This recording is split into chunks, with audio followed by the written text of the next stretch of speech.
اللہ تعالیٰ اپنے بندے پر مہربان ہے اور وہ چاہتا ہے کہ بندہ اس سے مانگے، کیونکہ یہ دعا اللہ اور بندے کے درمیان تعلق کو مضبوط کرتی ہے۔ بندہ جب اللہ سے مانگتا ہے تو اللہ تعالیٰ خوش ہوتا ہے کہ میرا بندہ یہ یقین رکھتا ہے کہ میرا کوئی رب ہے جو میری مدد کر سکتا ہے، اور بندہ جب دعا کے لیے ہاتھ اٹھاتا ہے تو اللہ تعالیٰ کو وہ ہاتھ خالی لوٹاتے ہوئے شرم آتی ہے۔ اس لیے ہم سب کو چاہیے کہ خوب دعائیں کریں، اور خصوصاً رمضان میں روزے کی حالت میں، کیونکہ روزہ دار کی دعا قبول ہوتی ہے، خصوصاً افطار کے وقت۔ اور اس کے ساتھ ساتھ عام زندگی میں بھی اللہ تعالیٰ کی باتوں پر عمل کرتے رہیں، اس کی فرما برداری کرتے رہیں، اس کا قرب تلاش کرتے رہیں۔ پھر روزے سے متعلق کچھ مزید احکامات بتائے گئے۔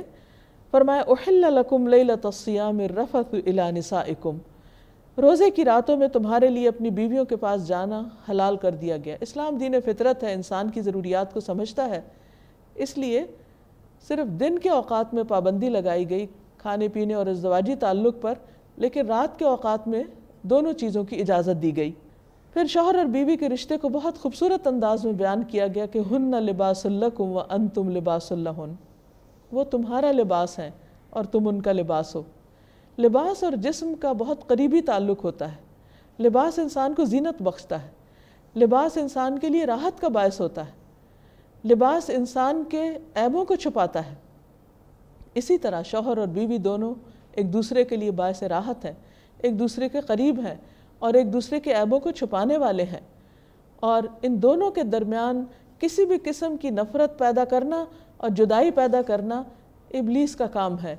اس لیے شوہر اور بیوی کے درمیان اچھے تعلقات اسلام کو مطلوب ہے تاکہ خاندانی نظام مضبوط ہو۔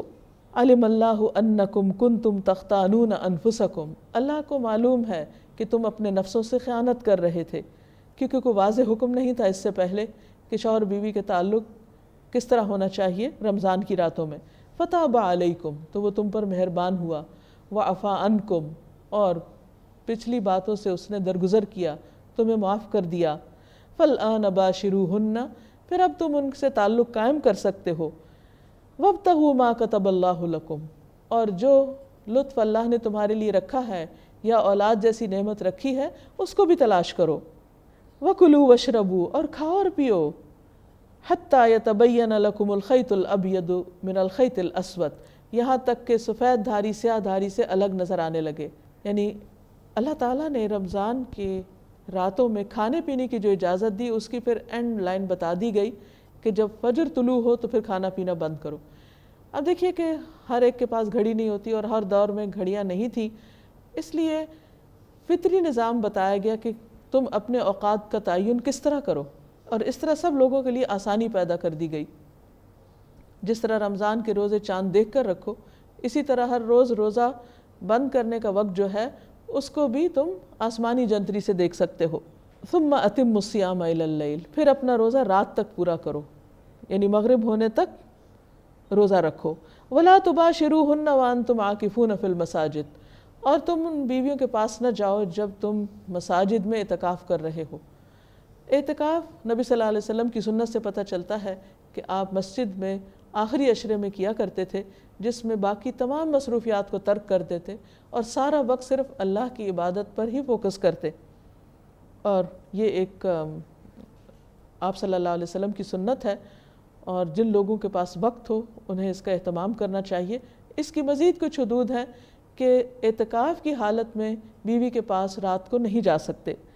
تلک حدود اللہ، یہ اللہ کی حدود ہیں، فلا تقربوہا، ان کے قریب بھی نہ جاؤ۔ کذالک یبین اللہ آیاتہ للناس لعلہم یتقون، اس طرح اللہ تعالیٰ اپنی آیات کھول کھول کے بیان کرتا ہے۔